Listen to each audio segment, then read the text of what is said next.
If a film earns widespread critical acclaim but audiences don't turn out to watch it in theaters, is it still worth your time?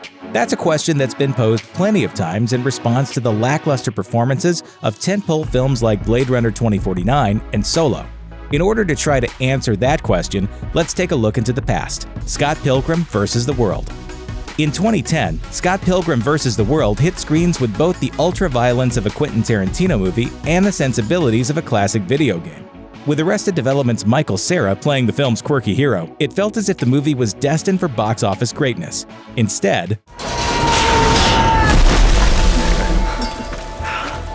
if I peed my pants, would you pretend I just got wet from the rain? It's not raining. Oh. Universal Pictures poured a reported $60 million into the film, and stars like Mary Elizabeth Winstead, Anna Kendrick, and future Captain America Chris Evans rounded out the cast. But none of that helped the studio earn back its money. Bringing in a mere $31 million domestically, the movie did manage to win over the critics, with Peter Travers of Rolling Stone raving, "Scott Pilgrim is a breathless rush of a movie that jumps off the screen, spins your head around, and then stealthily works its way into your heart." So why didn't more people rush to theaters to see it?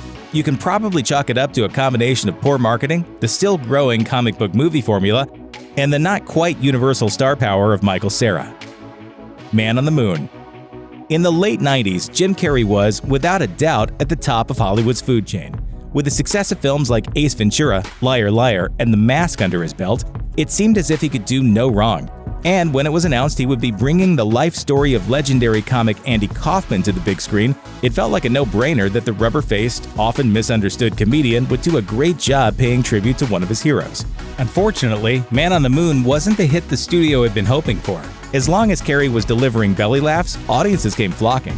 But much like with his turn in the Ben Stiller-directed dark comedy The Cable Guy, fans weren't sure how to react to a more dramatic turn from the actor. The movie only earned a little more than half of its budget, taking in a measly $34 million. While Universal took the hit for that loss, the film was celebrated by critics.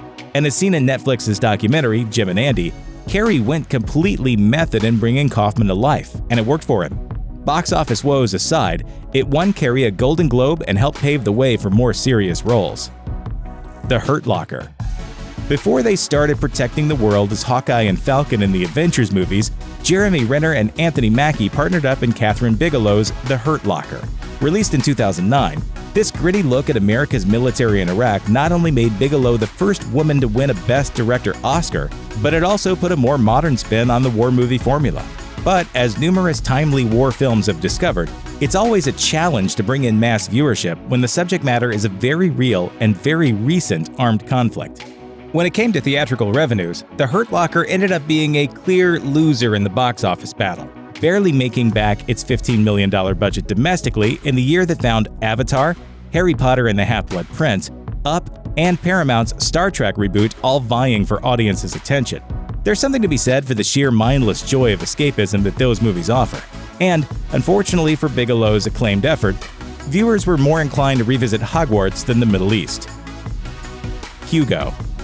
Martin Scorsese took a break from his usual sort of movie in 2011 with this kid-friendly fantasy. The story followed Asa Butterfield's Hugo as he unravels a mystery through steam-powered riddles and historical clips of early 20th century cinema, and it was breathtaking. During its theatrical run, however, the movie didn't even come close to breaking the bank, taking in $181 million worldwide and barely earning back a staggering $180 million budget. Hugo still earned a total of 11 Oscar nominations that year, adding to the director's long history of critically acclaimed films. So why didn't Hugo bring in the box office bucks? One word: competition. The movie arrived just 1 week after The Twilight Saga: Breaking Dawn Part 1 and Disney's new Muppets movie. Basically, the combination of sparkly vampires and Kermit the Frog was too much for Hugo to handle.